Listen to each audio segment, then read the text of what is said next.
Bwana Yesu asifiwe. Nachukua nafasi hii ndugu wapendwa, kuwakaribisha kwenye kipindi chetu kinachosema Anza na Bwana na Amka na Bwana. Naitwa Mchungaji Daudi Maira Mabolima kutoka Kanisa la Mennonite Tanzania, Dayosisi ya Mashariki. Ndugu mpendwa, mtoto wa Mungu, mwana wa Mungu, familia ya Mungu, kipindi kilichopita nilitafakari na wewe juu ya maombi ambayo tunaomba, kwamba maombi,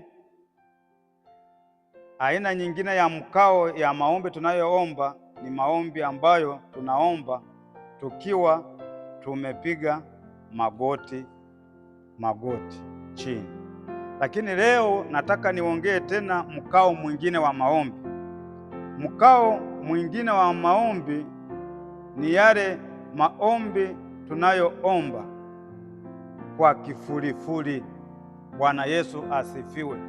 Maombi ya kifurifuri au mkao tunaoomba tukiwa tumekaa ni ule mkao wa kifurifuri. Nimekwambia shabaha kubwa sio mikao. Shabaha kubwa ni lazima utambue ni maombi ya aina gani unayoyaomba, na ukishajua, je, unakwenda kuomba katika mkao gani? Sasa tunaona kwenye Injili ya Luka, kwenye Injili ya Mathayo tunaelekezwa Yesu aliomba maombi ya kifurifuri.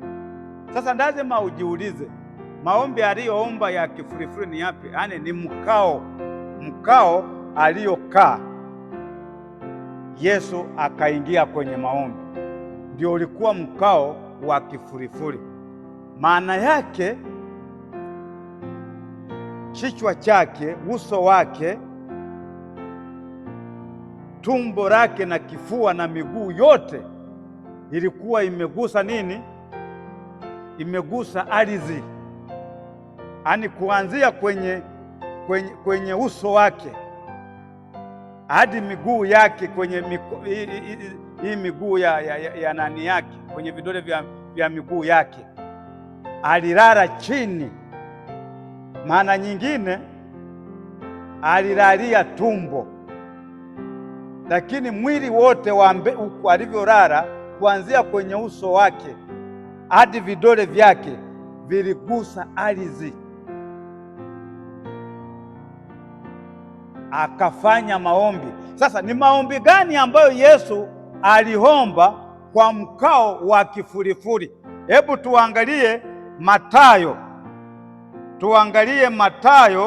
26 mstari wa 39. Mathayo 26 mstari wa 39. Maandiko yanasemaje?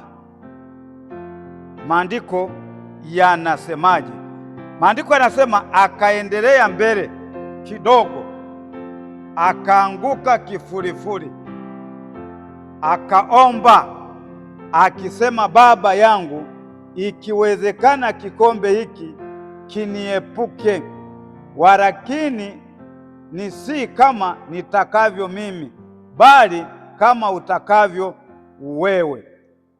Sikiliza alivyosema Yesu. Hapa ni maombi ambayo Yesu alikuwa anajiombea yeye mwenyewe. Kule kwenye Injili ya Marko aliomba akiwa amepiga magoti. Kwenye Injili ya Mathayo tunaona anaomba akiwa amelala kifurifuri. Maana yake uso na kifua na tumbo na miguu na vidole vya kwenye miguu vyote vimegusa ardhi.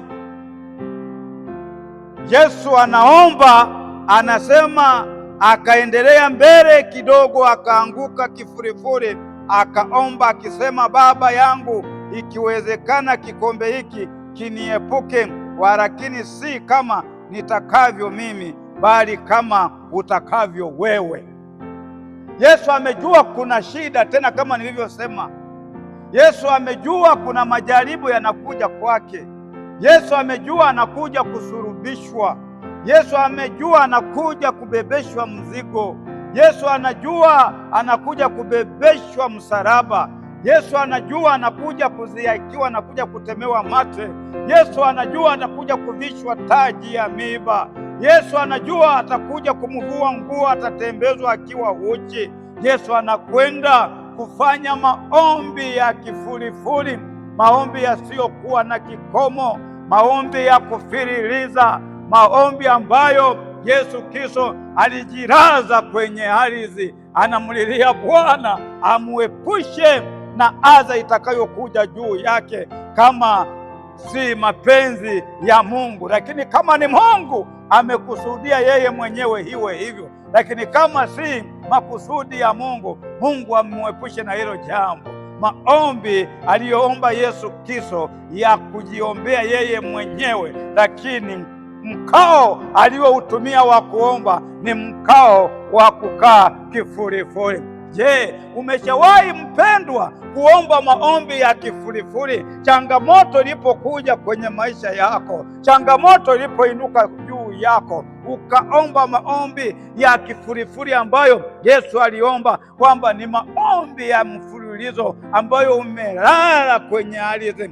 Uso unagusa ardhi, pua inagusa ardhi, kifua kinagusa ardhi, tumbo linagusa ardhi, miguu inagusa ardhi, vidole vya miguu inagusa ardhi. Maombi ya kifurifuri. Lakini aina ya maombi ni maombi ambayo Yesu alijiombea yeye mwenyewe. Watu hawapendi kujiombea yeye wao wenyewe. Angalia Yesu hapa, maombi yake jinsi alivyojiombea yeye mwenyewe. Chukua hatua ya kujiombea wewe mwenyewe katika jina la Yesu Kristo, Mungu aliye hai. Mungu atulinde, Mungu atuinue uso wake utuangazie, atupiganie na kututetea. Baraka zake tuendelee kuzipokea tunapokuwa tunatimiza haja za mioyo yetu. Yesu Kristo hakuacha kuomba na Mungu, hakuacha kujiombea yeye mwenyewe, lakini tunaona kuna mikao ya aina mbalimbali aliyoitumia. Yesu Kristo hakutumia mkao mmoja tu wa kuomba, ametumia mikao ya aina mbalimbali kuomba katika jina la Yesu Kristo, Mungu aliye hai. Neema ya Bwana ikakufunike, lakini sio ikufunike tu wewe, hata mimi ninayefundisha mafundisho haya, neema ya Bwana ikanifunike na kuniangazia, azidi kunifunulia kuwalisha watoto wa Mungu chakula kilicho sahihi, chakula kilicho bora, chakula ambacho kinaweza kikakuinua, kikakusaidia, bila kuangalia huyu anayefundisha ni nani. Angalia neno linalofundishwa. Mungu akufungulie milango ya baraka sana. Ndugu mpendwa, unapoguswa na mafundisho haya, unapoguswa na neno hili, namba yangu unaijua, kuna namba ya kanisa inapita hapo kila siku. Mpendwa, unaweza ukatoa sadaka yako ya kuweza kusababisha sisi tunaendelea kurusha vipindi hivi, maana tunarusha kwa kutumia pesa. Mungu akubariki sana, Mungu akuangazie sana. Kama nilivyosema kipindi kilichopita, tunahitaji kuona tunafilisika, vile tulivyo navyo tunawagawia ninyi. Ni katika jina la Yesu Kristo naomba na kushukuru, amen.